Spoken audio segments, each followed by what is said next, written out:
Boa noite, gente. Vamos orar?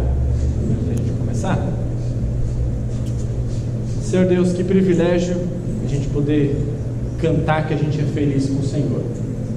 E a gente quer se alegrar nesse momento, na medida que o Senhor fala com a gente, e a gente pede sabedoria para a gente entender melhor. Assim te pedimos em nome de Cristo. Amém. Meus irmãos, esse ano a UMP inteira, pelo menos daqui da Vila Maria, ela tem como objetivo trabalhar o tema do serviço ao longo desse ano.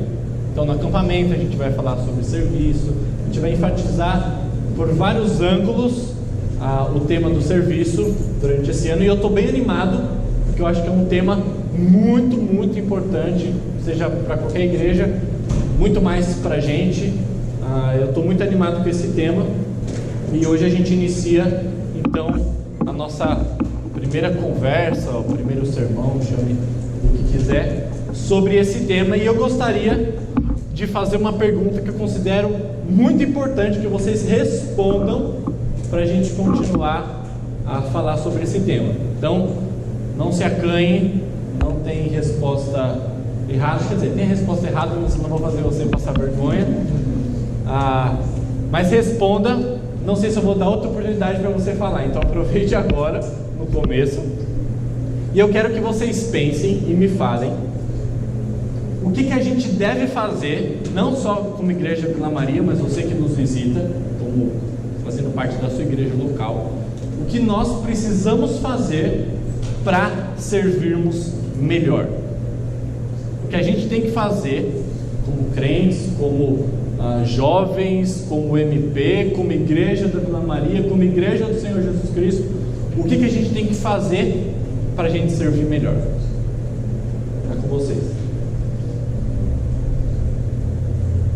Pergunta mais no sentido individual, ou você está querendo dizer o que a igreja deveria fazer, ou o que todo mundo deveria fazer, mas não nessa perspectiva pessoal, assim, individual? Pode ser dos dois, pode falar como indivíduo e como igreja. Vamos lá.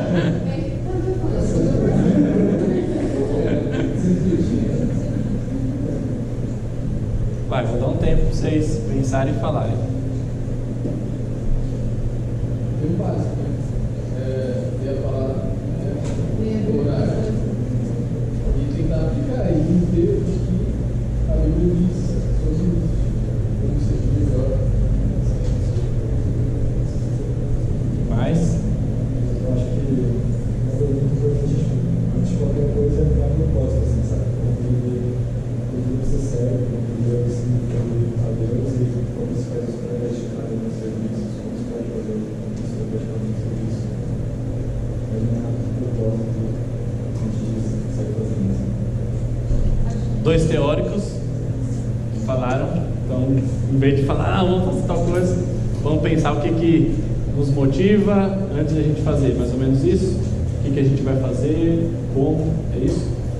Exatamente, você concentraliza tudo, você precisa da glória de Deus e você serve para esse processo.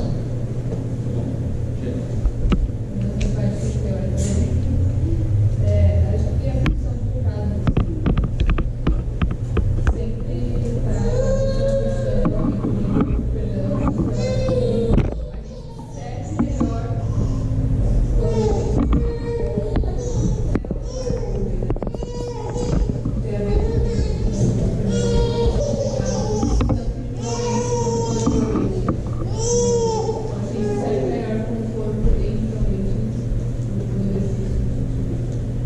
Bom, o que mais? Pode falar, gente.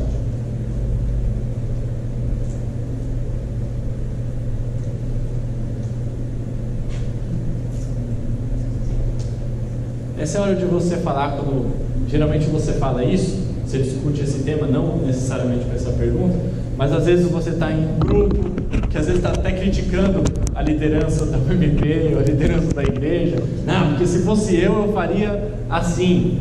Na verdade, por trás dessa sua possível colocação, é que você tem uma ideia melhor sobre o que a gente deveria fazer para a gente servir melhor, então, já que o que está sendo feito talvez não seja o ideal, na sua opinião. Então, esse é o momento de, nessas conversas informais, você ter a sua chance de colocar a sua ideia. Pode falar. Eu acho que procurar sempre capacitação na parte prática.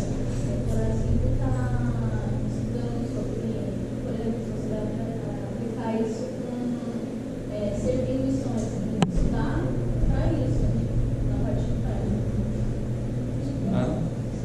O que mais?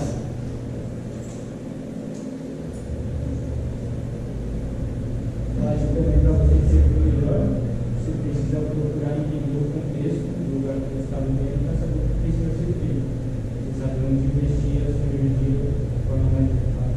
Isso vai ser muito melhor. Legal, muito bom. O que mais? Eu acho que priorizar o próximo. O serviço, nós não servimos algo, nós servimos alguém, servimos a igreja. E muitas vezes, você perguntou sobre servir melhor, nós muitas vezes não servimos bem, porque o próximo é uma prioridade, a nossa vida é uma prioridade, o nosso prazer, o nosso bem-estar é uma prioridade. Então, quando a gente vê uma pessoa necessitada, nós falamos, não, eu poderia fazer isso, mas vou abrir mão disso por amor àquela pessoa, isso eu estou servindo. Legal. Você fala? Acho que, tanto a igreja como a organização, incentivar, quanto cada um indivíduo tomar consciência da necessidade de se dispor a usar as capacidades de desenvolvimento para fazer, para servir, tá ligado? Eu acho que, realmente, qualquer coisa, aí sem problema, acho que aí tem poucas pessoas dispostas assim também. Tá bom. Quero ouvir mais ainda. Desse lado aqui, ninguém falou ainda. Boca cheia.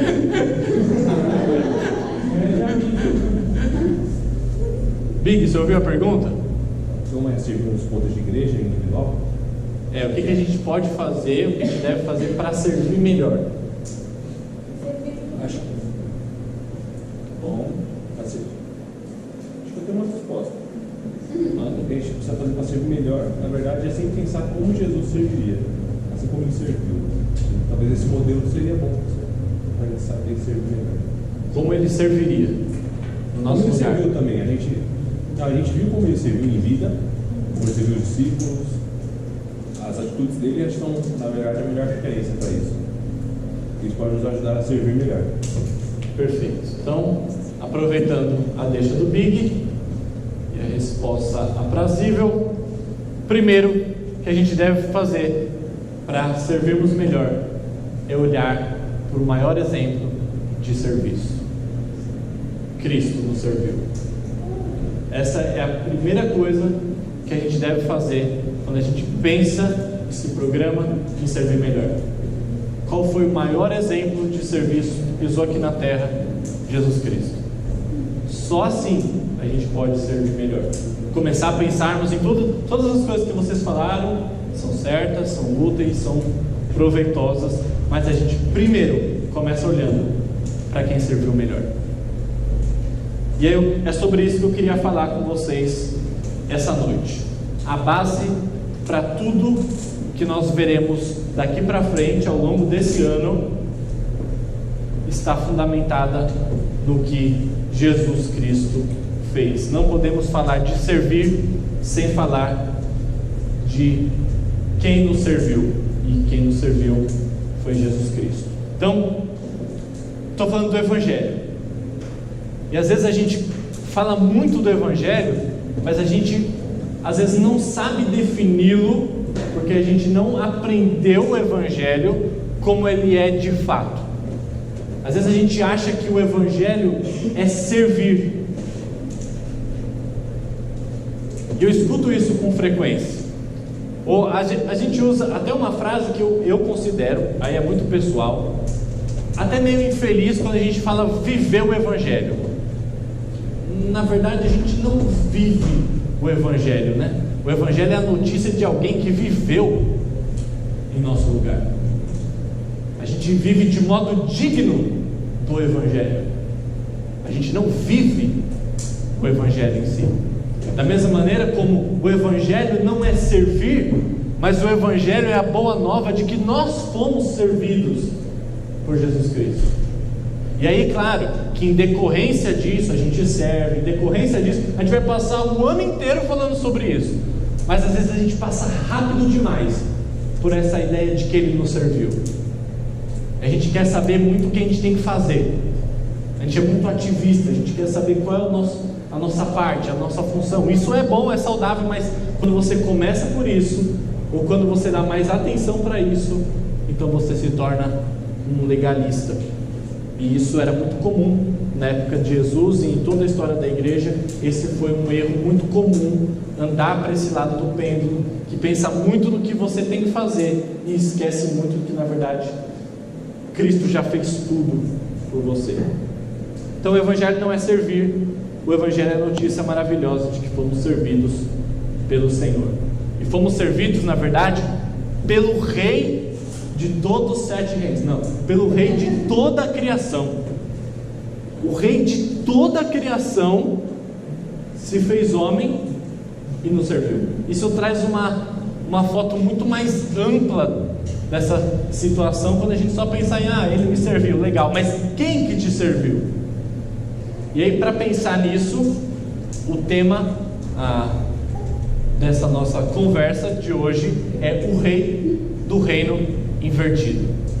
O Rei do Reino Invertido, a gente vai falar nas próximas vezes. O pastor Alceu vai falar então sobre o reino invertido, vai falar sobre os servos desse reino invertido, mas hoje a gente vai se concentrar nesse rei que nos serviu. E aí eu quero de novo dar uma oportunidade para vocês, de vocês me falarem quais são características comuns de reis, seja que você viu em filme, seja que você leu em livro, fantasia mesmo, não precisa ser o rei da Inglaterra, pode ser assim, o que você já viu em série, qual é a sua concepção de características comuns a reis, alguns elementos que os unem como reis. Vou dar um exemplo, só para iniciar. Geralmente é comum, não é sempre assim, mas é muito comum que os reis venham de famílias nobres, famílias reais, ok? Isso é comum que aconteça, nem sempre, mas a maioria das vezes é que os reis venham de famílias reais. O que mais? A pergunta é mais nesse Você sempre me devolve com uma pergunta. Nessa ideia de personalidade, de etc., não é uma coisa escrita. Por exemplo, o rei geralmente tem coroa. Legal, físico, pode ser físico. Então, geralmente o rei. Não é um aspecto mais assim, glorioso e tal, Legal, geralmente os reis são coroas, o que mais? Geralmente são líderes do exército, né? Geralmente. Bem, segundo Ragnar, o rei decide. O rei tem a posição de comando, ele decide as questões. O que mais? Ele é servido. Boa, Pedrão. Geralmente o rei é servido por todo mundo. Ele que manda. Ele que manda. Ele é temido. O que mais? Ele ouve seu povo. Não, Mas é tão comum, né? A gente ouve falar bastante rei que não está nem aí do povo. Mas alguns ouvem. Oi? Ambicioso. Às vezes ele é de família nobre, às vezes ele nem. É difícil não querer ser rei, né? Mas pode ser. Ele é responsável. Não tipo. Ele tem responsabilidade. Ele acontece alguma coisa, ele é o responsável. Legal, também. se ele morre, acabou a guerra. Se ele morre. Geralmente se ele morre, acabou a guerra. Ou o jogo. Ou o jogo, né? A não ser que seu sucessor queira continuar a guerra. Mas basicamente é verdadeiro. O que mais? É o principal. Principal. Ah, tem a primazia, né? Verdade. Tem uma série que aparece assim. Sempre aparece. Precisa ter uma descendência, é o que eles querem, né? Para manter a sua prole no poder. Pensando na ideia de fisicalidade. O Brian falou da coroa, o que mais que eles... Tem um trono. Geralmente são bem vestidos. Você não vê um rei maltrapilho, igual o que vos fala. Eles geralmente são líderes políticos, né? Geralmente eles, mesmo que não necessariamente religiosos, em alguns casos são, mas não necessariamente também líderes militares, mas quase que sempre são líderes políticos, né? Na verdade, acho que é sempre um líder político.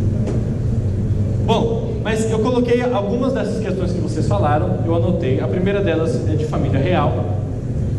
Quando a gente pensa que isso é comum que reis tenham família real, quando a gente olha para Jesus, é engraçado que Jesus ele vem de uma família em que o seu pai, na verdade não é muito seu pai, mas de consideração, José era um carpinteiro. Jesus aprendeu o ofício de carpintaria, ou seja, ele veio de uma família comum. Só que se a gente pensar desse lado, que a família não era nobre, não era real, por outro lado, era uma família real também, porque ele vem da descendência de Judá. Quem era da descendência de Judá? Davi, de Salomão. Então, ele é de uma descendência real, por mais que ele não seja nobre. Até é prometido para Davi que o seu descendente teria o seu trono eterno. Nós sabemos que esse trono eterno não diz respeito a Salomão, mas é Jesus Cristo. Então, Jesus, de certa forma, para aqueles que o esperavam na época que ele nasceu, ele não tinha característica de um rei, porque ele não veio de uma família nobre. Mas, no entendimento correto das Escrituras, de fato, ele vinha assim, de uma família real. Ele vinha da descendência de Davi. Outra coisa, líder político. Jesus, ele foi rejeitado tanto pelos religiosos quanto foi rejeitado pelos políticos. Ninguém gostava dele nesse sentido. Ele não poderia ser considerado um líder político. Por nós, claro, ele é um líder religioso, mas para os religiosos da época, ele também não era considerado. Para piorar isso, um rei geralmente tem riquezas. A gente não vê as Escrituras falando que Jesus era um homem rico, mas na verdade, muito pelo contrário. As Escrituras nos dizem que ele era pobre, não no sentido só financeiro, mas o Novo Testamento diz que aquele que era rico se fez pobre por amor a nós. Então, um rei que se faz pobre para reinar, isso ainda soa muito esquisito para a gente. Muitos o servem, como Pedro falou. Jesus era o servo de todos. Jesus não escolheu os 12 para serem os servos dele. Em nenhum momento a Bíblia diz isso. Mas a Bíblia fala de Jesus servindo os 12, dando exemplo como eles deveriam fazer. E ao invés de Jesus, um rei, liderar guerras, na verdade ele era um pacificador. Por que eu estou falando tudo isso? Porque Jesus não correspondeu à expectativa das pessoas da sua época. Vamos lembrar, o que o judeu esperava do grande rei que seria da descendência de Davi? O que o judeu esperava? Pensava num líder político, em alguém que comandasse um exército como foi Davi, um rei poderoso, um rei que tirasse Israel sob o jugo de Roma. Isso que eles esperavam, um grande líder político. Eles esperavam também alguém que fosse forte, alguém que tivesse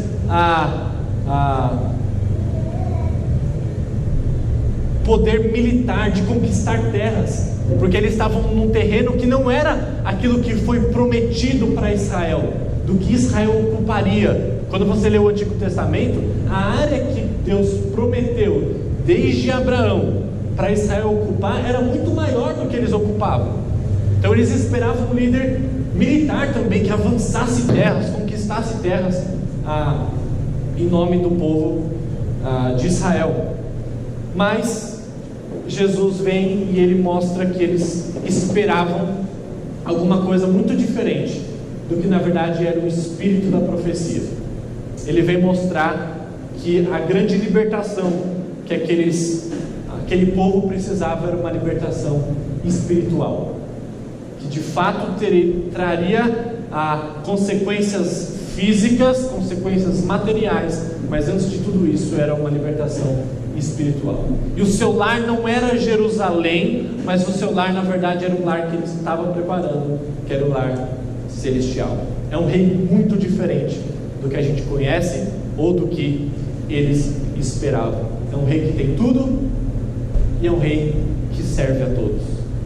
E aí eu queria meditar agora, que eu vou abrir as escrituras, só no Evangelho de João. Eu vou passar por alguns textos, e o que eu quero que vocês prestem atenção em cada um desses textos.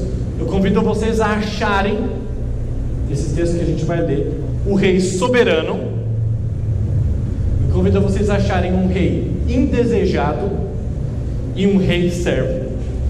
Um rei soberano, um rei indesejado e um rei servo. Tá? Então eu convido vocês a abrirem João 1, o Evangelho de João, versículo 49.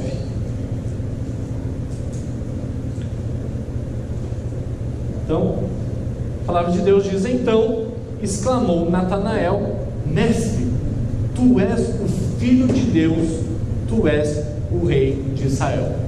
Jesus aqui está no começo do seu ministério, escolhendo os seus discípulos, e então Natanael, que estava junto com Filipe, disse ou reconheceu que Jesus era Filho de Deus, ou seja, ele tinha natureza divina e que era o Rei de Israel.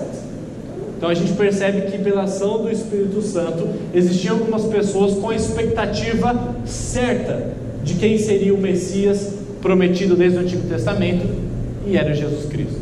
Então há um reconhecimento aqui desde o começo do seu ministério, pelo menos o que nos conta o Evangelho de João, que logo aqui já é reconhecido que Jesus era rei em Israel. Agora caminha um pouco mais para frente, João capítulo 6, e esse a gente vai ficar um pouco mais nesse capítulo. Então, na verdade eu vou fazer um resumão do capítulo inteiro. Então, a narrativa começa falando de um evento que Jesus multiplica pães e peixes por uma multidão. Então a gente vê aí um rei soberano. Quem que consegue multiplicar e alimentar uma multidão como Jesus fez? De fato, ele é um rei que tem controle sobre o universo, que por meio dele foi criado. Esse é Jesus. E aí, é interessante que no começo do capítulo 6, então vai contando essa narrativa, e ali no versículo 15, olha só, vamos ler desde o 14. Vendo, pois, os homens o sinal que Jesus fizera, disseram: este é verdadeiramente o profeta que devia vir ao mundo. Sabendo, pois, Jesus que estavam para vir com o intuito de arrebatá-lo para o proclamarem rei, retirou-se novamente sozinho para o monte. Olha só, Jesus faz o milagre que fez, aí as pessoas falam: esse era o profeta que tinha que vir. E aí Jesus percebe a euforia da multidão, em vez de falar: gente, vocês descobriram, sou eu mesmo, ele foge, porque eles iam arrebatá-lo e queriam coroá-lo rei. Ele fala: não entenderam. E vocês vão ver que na continuação do capítulo, por que eles não entenderam? Mas o grande ponto aqui é que eles não entenderam a natureza do seu reinado. Eles não entenderam de que natureza era esse rei, o que ele veio fazer. Eles pensavam em outro tipo de rei, eles pensavam no Davi. Mas Jesus não deixa que eles o proclamem rei. Não foi para isso que ele veio para esse tipo de natureza de reinado, e então ele se retira para o monte. Aí tem uma narrativa, meio que um parênteses que acontece nessa narrativa, que Jesus anda por sobre o mar. E aí, então os discípulos ficam espantados com isso também, mostrando novamente a soberania desse rei. Não somente ele governa as pessoas, a Bíblia deixa muito claro isso, que ele é rei sobre tudo e todos, seja você um cristão ou não, ele é rei sobre você. Mas aqui é interessante que ele não domina somente as pessoas, mas ele domina a natureza, ele anda por sobre as águas, a física o obedece. Esse é o rei Jesus. Bom, e aí então, a partir do versículo 22, ele começa um dos seus discursos mais belos, porém um dos seus discursos mais pesados. A gente costuma ouvir falar do discurso de eu sou o pão da vida. A gente acha que foi um discurso muito fácil, né? Mas na verdade foi um discurso, depois leia com atenção esse texto em casa, foi um discurso pesadíssimo. Tanto é que, pensa só, tinha uma multidão seguindo Jesus porque foi alimentado. Aí, olha o que Jesus fala para eles ali no versículo 24. Jesus não era muito político nesse sentido, olha só. Quando, pois, viu a multidão que Jesus não estava ali, nem os seus discípulos, tomaram os barcos e partiram para Cafarnaum à sua procura. E tendo encontrado no outro lado do mar, lhe perguntaram: mestre, quando chegaste aqui? Aí o que a gente espera? Jesus da política da boa vizinhança, né? Aí, olha o versículo 26. Respondeu-lhe Jesus: em verdade vos digo, vós me procurais porque não vistes sinais, mas porque comeste dos pães e vos fartastes. Trabalhai não pela comida que perece, mas pela que subsiste para a vida eterna, a qual o Filho do Homem vos dará, porque Deus Pai o confirmou com o seu selo. Ou seja, Jesus fala: vocês são um bando de interesseiros que vieram aqui só para encher a barriga. Muito claro. Vocês não estão vindo aqui porque vocês viram sinais, porque vocês estão procurando o verdadeiro rei do Antigo Testamento, que o Antigo Testamento profetizou. Vocês querem encher a pança de vocês, e vocês devem procurar aquilo, não pela comida que perece, mas vocês devem trabalhar pelo que subsiste para a vida eterna. Jesus corrige a expectativa deles. Vocês não têm que procurar alguém que vai trazer solução para os seus problemas atuais, terrenos, mas o que eu tenho para oferecer é a vida eterna. E aí de repente nesse discurso ele fala: eu sou o pão da vida, e aquele que come da minha carne, esse então tem a vida eterna. E aí eles ficam loucos. Como assim? Esse cara agora vem, multiplica os pães, mas fala que ele é o pão da vida. E na cabeça de pessoas não iluminadas pelo Espírito Santo, pensam mesmo em: será que ele está querendo que a gente coma a carne dele? Tipo, canibalismo. Se você ler esse texto em casa, você vai perceber que era isso que eles pensaram. Mas era um discurso extremamente pesado, ao ponto de várias vezes nesse capítulo Jesus falar: olha, só vem até mim aqueles que o Pai me enviou, aqueles que o Pai concedeu. Por esse sim, eu rogo. Mas quem não está entendendo é porque o Pai não me deu mesmo, porque o discurso era muito, muito pesado aqui. E aí então, se você for acompanhando, ele ali no versículo 41, começaram a murmurar os judeus, porque ele disse que era o pão que desceu do céu. E o 42 diziam: não é esse Jesus, o filho de José, carpinteiro? Acaso não lhe conhecemos o pai e a mãe? Como pois agora diz: desci do céu? Respondeu Jesus: não murmureis entre vós, ninguém pode vir a mim se o Pai não me enviou, não trouxeste, e eu ressuscitarei no último dia. E assim vai discorrendo a narrativa, até que lá no versículo 60, essa continuação fala que eles se escandalizaram com o que Jesus está falando. Vamos ler essa parte. Muitos dos seus discípulos, tendo ouvido tais palavras, disseram: duro esse discurso, quem pode ouvir? Mas Jesus, sabendo por si mesmo que eles murmuravam a respeito das suas palavras, interpelou-os: isto vos escandaliza? Que será então quando vocês verem o Filho do Homem subir para o lugar onde primeiro estava? O Espírito é o que vivifica, a carne para nada se aproveita. As palavras que vos tenho dito são espírito e vida. Aí lá no 66, à vista disso, muitos dos seus discípulos o abandonaram e já não andavam com ele. Depois de um discurso como o de Jesus, que é duro por um lado, mas por outro lado ele está falando: gente, é salvação, eu sou o pão da vida. Esse pão que vocês comeram agora no deserto, daqui a pouco vocês estão com fome de novo. Quem comer do meu pão, quem tomar do meu sangue, não vai ter fome, não vai ter sede. Mas eles não queriam isso. Então, além de um rei soberano que governa sobre todos, inclusive sobre a natureza, esse rei também é um rei indesejado. É um rei que não corresponde às expectativas nem deles, nem das pessoas do nosso século. É um rei indesejado. E aí tem uma cena muito bonita, não é foco aqui, que ele pergunta então para os seus discípulos: o que vocês estão esperando? Vocês não vão sair também? E aí Pedro, sendo o representante dos discípulos, diz: Senhor, para quem iremos? Só tu tens as palavras de vida eterna. Esse texto é maravilhoso de fato. Mas seguindo, João 10, versículo 15, num outro discurso fantástico de Jesus, ele diz no versículo 14 e 15: eu sou o bom pastor, conheço as minhas ovelhas e elas me conhecem a mim, assim como o Pai me conhece a mim, eu conheço o Pai, e dou a minha vida pelas ovelhas. Não somente um rei soberano, não somente é um rei soberano que é indesejado, mas é um rei servo, que dá a sua carne como pão, o seu sangue como uma bebida que mata a sede. E ele é o bom pastor, que dá a sua vida pelas ovelhas que são do rebanho dele. Olha como esse rei apresentado no Evangelho de João é muito diferente daquilo que nos contam nas histórias, nas séries, seja lá o que a gente está vendo. É muito diferente esse nosso rei. O capítulo 12, versículo 13, ainda prestando atenção nessas características,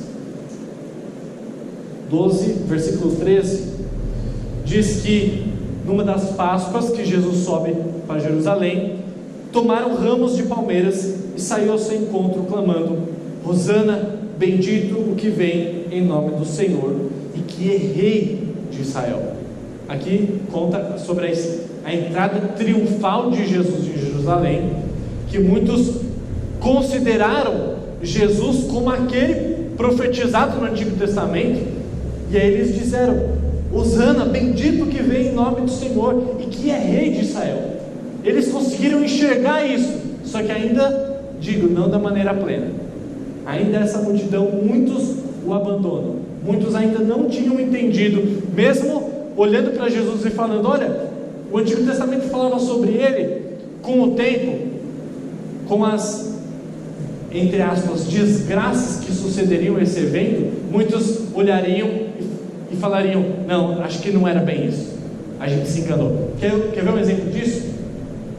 Os discípulos próximos de Jesus, quando Jesus morre, e antes de ele morrer, ele enfatiza muito que depois do terceiro dia ele iria ressurgir.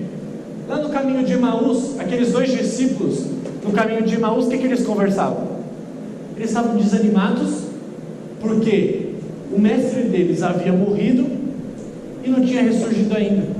Eles estavam com dúvidas sobre a veracidade desse rei, que tinha andado com eles, tinha feito milagres, tinha prometido. Era o terceiro dia, era o evento, era o dia de se cumprir a profecia, mas Jesus lá andando com eles, eles não tinham percebido até então, não conseguem reconhecer isso, porque ainda tinham uma expectativa incorreta. E aí, caminhando um capítulo para frente, João capítulo 13. Essa narrativa é muito bela.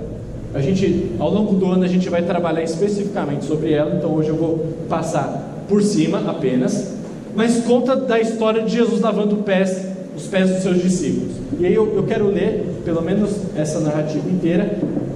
Prestem atenção em como ela ocorre. Ora, antes da festa da Páscoa, sabendo Jesus que era chegada a sua hora de passar deste mundo para o Pai, tendo amado os seus que estavam no mundo, amou-os até o fim. Durante a ceia, tendo já o diabo posto no coração de Judas Iscariotes, filho de Simão, que traísse a Jesus, sabendo este que o Pai tudo confiara às suas mãos, e que ele viera de Deus e voltava para Deus, levantou-se da ceia, tirou a vestimenta de cima, e tomando uma toalha, cingiu-se com ela. Depois deitou água na bacia, e passou a lavar os pés aos discípulos, e enxugar-lhes com a toalha com que estava cingido. Aproximou-se, pois, de Simão Pedro, e lhe disse: Senhor, tu me lavas os pés a mim? Respondeu-lhe Jesus: o que eu faço não sabes agora, compreendê-lo-ás depois. Disse-lhe Pedro: nunca me lavarás os pés. Respondeu-lhe Jesus: se eu não te lavar, não tens parte comigo. Então Pedro lhe pediu: Senhor, não somente os pés, mas também as mãos e a cabeça, ou seja, lava o corpo inteiro, me dá um banho. E é interessante, gente, isso aqui, porque Jesus primeiro sabia quem iria traí-lo. Então, Jesus não era um ignorante a esse respeito, não estava sendo iludido, enganado por Judas. Ele já sabia que Judas iria traí-lo. E é interessante nessa passagem que Jesus não tira, se ajoelha e lava os pés dos seus discípulos, dos 11. Foi Judas, você não, você sai fora que eu sei quem você é. Ele lavou aparentemente os pés de todos os discípulos. E sabe o que é interessante quando eu penso sobre isso? Se você estiver disposto a subir numa cruz por amor a alguém, lavar os pés sujos dessa pessoa é como um passeio no parque.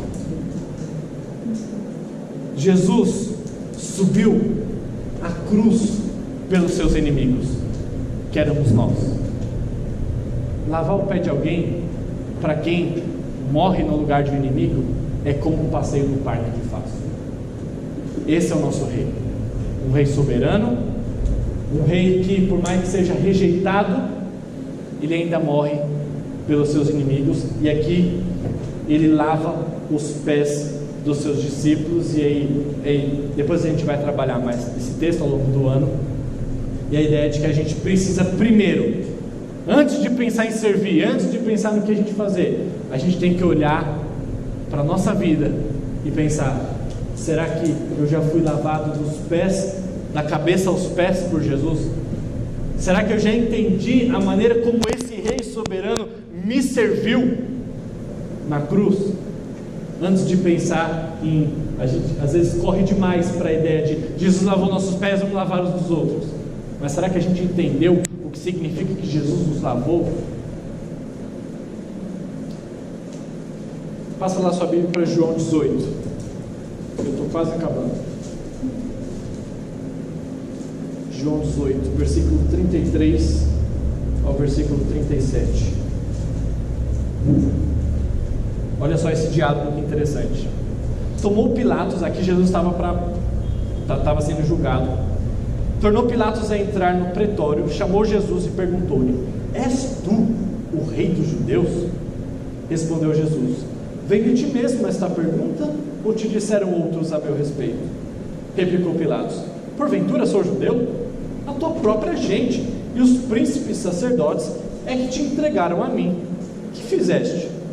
Respondeu Jesus: o meu reino não é deste mundo.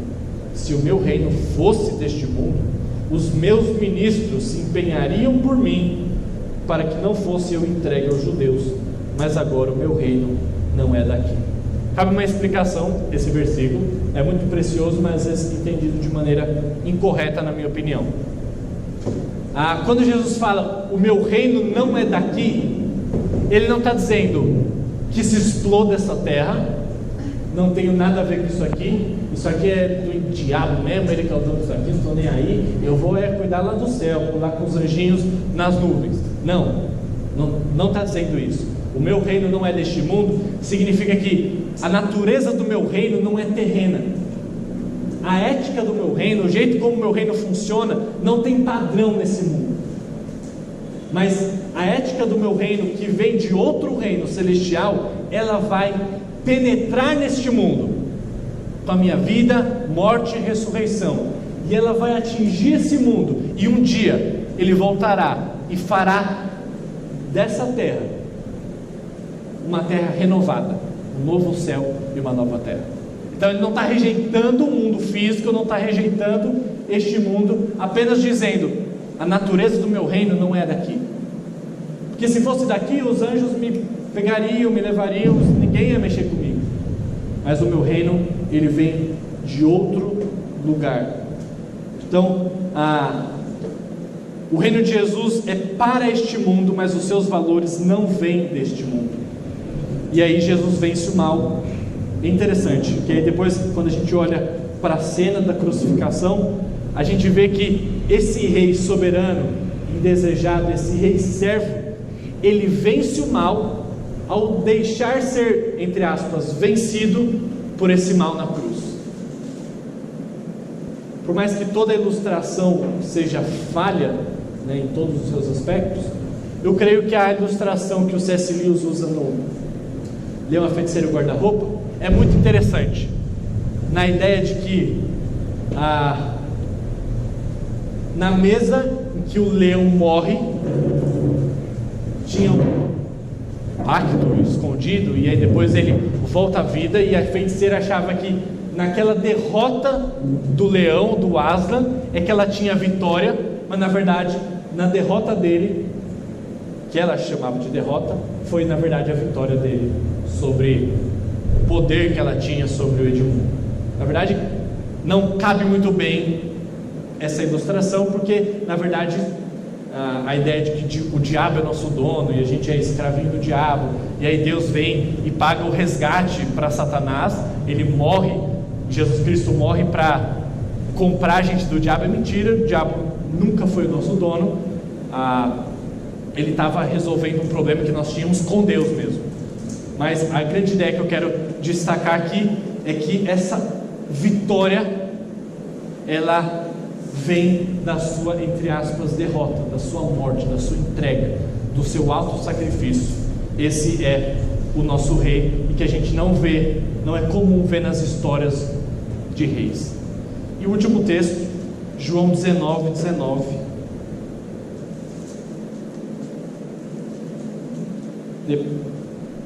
No momento da sua crucificação, Pilatos escreveu também um título e colocou no cimo da cruz. O que estava escrito era: Jesus Nazareno, o rei dos judeus. Cara, os religiosos olharam para isso e ficaram furiosos. Como que você escreve rei dos judeus? Ele não é nosso rei, não. Troca, ele diz que é o rei dos judeus. O que está escrito, está escrito, não vou mudar nada, é o que está aí. Ou seja, um ímpio escrevendo o que estava escrito em cima da cruz de Jesus, cumpriu a profecia do Antigo Testamento, mostrando que Jesus Cristo de fato era o verdadeiro rei dos judeus, não como eles esperavam, mas o verdadeiro rei do povo de Deus, não necessariamente do israelita, mas do verdadeiro povo de Deus. E o interessante é que os seus súditos, os súditos desse rei não trazem alimento para esse rei, mas é esse rei que dá sua vida como alimento aos seus súditos. A gente costuma ver todos, como o Pedrinho disse, servindo, dando alimentos, trazendo vinho, o pão à mesa do rei. Nessa história, o próprio Jesus sobe numa cruz como alimento, o verdadeiro pão da vida, para alimento dos seus súditos. Bom, como eu quero concluir? Quero concluir dizendo, gente, que o Evangelho é isso. O Evangelho não é servir. O Evangelho conta a história maravilhosa, a notícia maravilhosa de que fomos servidos. Não passemos rápidos demais por essa informação. O único e verdadeiro rei, ele nos serviu, e isso é o Evangelho. Antes de nos preocuparmos com o que temos de fazer, devemos compreender que tudo já foi feito por nós. Exatamente isso. Tudo já foi feito por nós. Essa é a ideia por trás de Jesus ter falado: está consumado, antes de morrer na cruz. foi pago. Não resta mais nada que se faça. O Evangelho conta a história de que Jesus cumpriu tudo em nosso lugar. De fato, devemos responder a essa verdade. Isso tem o seu lugar, a gente vai passar o ano falando sobre isso. Mas paremos tempo, enxerguemos que Ele fez tudo o que precisa para a nossa salvação. Então, depois nos restará tempo para fazer as obras que Ele mesmo preparou de antemão para que andássemos nelas. Ele mesmo preparou o nosso serviço. Então aí a gente serve diferente. A gente não serve como se Jesus fosse um rei que precisasse de nós, um rei que estivesse falando: por favor, gente, serve direitinho, senão o mundo não vai me conhecer, as pessoas na igreja vão achar que vocês são meu corpo defeituoso. Não, por favor. Mas quando a gente entende que o nosso rei é soberano, que o nosso rei tem poder sobre a natureza e sobre as pessoas, e ele tem tudo, e ele fez tudo, a gente não serve a Deus como se estivesse prestando um favor para Ele, porque Ele tem tudo. O nosso rei não precisa de nada, e o Evangelho precisa ser o meio pelo qual nós enxergamos todas as outras coisas, inclusive o serviço. O Evangelho é o meio pelo qual nós enxergamos todas as outras coisas, inclusive a questão do serviço. E eu quero encaixar, para terminar, essa ideia de serviço nos 4 capítulos do Evangelho. Pensando no Evangelho como começando desde a criação, depois com a queda do homem, a redenção, que é o ápice do Evangelho, e a consumação de todas as coisas. Então, pensando no serviço lá na criação, Deus serve a humanidade, criando um mundo que mostra a sua glória, que mostra o seu caráter, que mostra, ainda que de maneira incompleta, mas mostra quem Ele é, e Ele sustenta esse mundo com o poder da sua palavra. Deus começa o seu ato criacional servindo, e o homem deveria servir como, na verdade, um reflexo da imagem desse Deus que serve. O homem deveria servir representando a esse Deus, como um reflexo de ter sido feito à imagem e semelhança desse Deus. É aí que entra o serviço na criação. Depois vem a queda, olha o serviço de novo. Agora o homem decide, ao invés de servir ao único Deus, o homem resolve fazê-lo rei de si mesmo, e ele passa a servi-lo. Isso é a queda, olhando para o aspecto do serviço. Mas vem a redenção. Jesus Cristo se faz homem, e Ele serve de maneira perfeita e completa, e como um servo, Filipenses 2,5, Ele é obediente até a morte, morte de cruz, e oferece a sua vida. Jesus nos serve perfeitamente, plenamente naquela cruz. E por último, a consumação. Cristo nos servirá nas bodas do Cordeiro.